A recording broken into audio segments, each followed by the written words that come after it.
Hi guys, മഴ തോരും മുമ്പേ promo റിവ്യൂവിലേക്ക് എല്ലാവർക്കും സ്വാഗതം. കുറച്ച് ദിവസങ്ങൾക്ക് ശേഷം ഞാൻ വീണ്ടും പ്രമോവുമായി വന്നു. ഞാനൊരു യാത്രയിലായിരുന്നു. ആ ദിവസങ്ങൾ ക്ഷമയോടെ കാത്തിരുന്ന എൻ്റെ പ്രേക്ഷകർക്ക് നന്ദി. അങ്ങനെ മനു പറഞ്ഞതനുസരിച്ച് രാജീവൻ ബാലചന്ദ്രനെ കാണാൻ വരുന്നു. രാജീവൻ വരുന്നത് കണ്ടിട്ടും ബബിതയ്ക്ക് ഭയങ്കര അഹങ്കാരമാണ്. അത് കണ്ട് രാജീവിന് ദേഷ്യം വരുന്നു.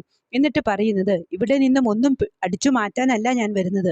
നിന്റെയൊക്കെ ജീവിതം കോഞ്ഞാട്ടയാകണ്ടല്ലോ എന്ന് കരുതി എന്തെങ്കിലും ചെയ്യാൻ പറ്റുമോ എന്ന് നോക്കട്ടെ എന്ന് പറയുന്നു. അത് കഴിഞ്ഞ് നേരെ ബാലചന്ദ്രന്റെ റൂമിൽ പോകുന്നുണ്ട് രാജീവൻ. രാജീവനെ കണ്ടതും ബാലചന്ദ്രന്റെ ദേഷ്യം ഇരട്ടിച്ചു. എന്തായാലും കേസ് നടക്കട്ടെ, അത് തന്നെയാ എനിക്കും വേണ്ടത്. എന്നിട്ട് വേണം എനിക്ക് കുറെ കാര്യങ്ങൾ അവളോട് പറയിപ്പിക്കാൻ. മറുവശത്ത് വേറൊരാൾ കൂടി വേണം, സ്റ്റാൻലി ജോസഫ്.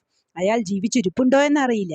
അയാൾ ജീവിച്ചിരിപ്പുണ്ടെങ്കിൽ അയാളെ ഞാൻ ഇവിടെ കൊണ്ടുവന്നിരിക്കും എന്നുറക്കെ പറയുന്നത് കേട്ട് ഞെട്ടി നിൽക്കുകയാണ് രാജീവൻ. താഴെ ഇതൊക്കെ കേട്ടുകൊണ്ട് അലീനയും നിൽപ്പുണ്ട്.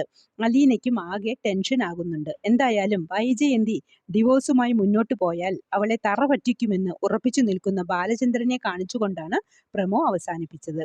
ഈ പ്രമോ ഇഷ്ടമായെങ്കിൽ ലൈക്ക് ചെയ്യാനും ഷെയർ ചെയ്യാനും സപ്പോർട്ട് ചെയ്യാനും സബ്സ്ക്രൈബ് ചെയ്യാനും മറക്കരുത്. അടുത്തൊരു എപ്പിസോഡിന്റെ പ്രമോവുമായി വരുന്നതുവരെ കാത്തിരിക്കുക.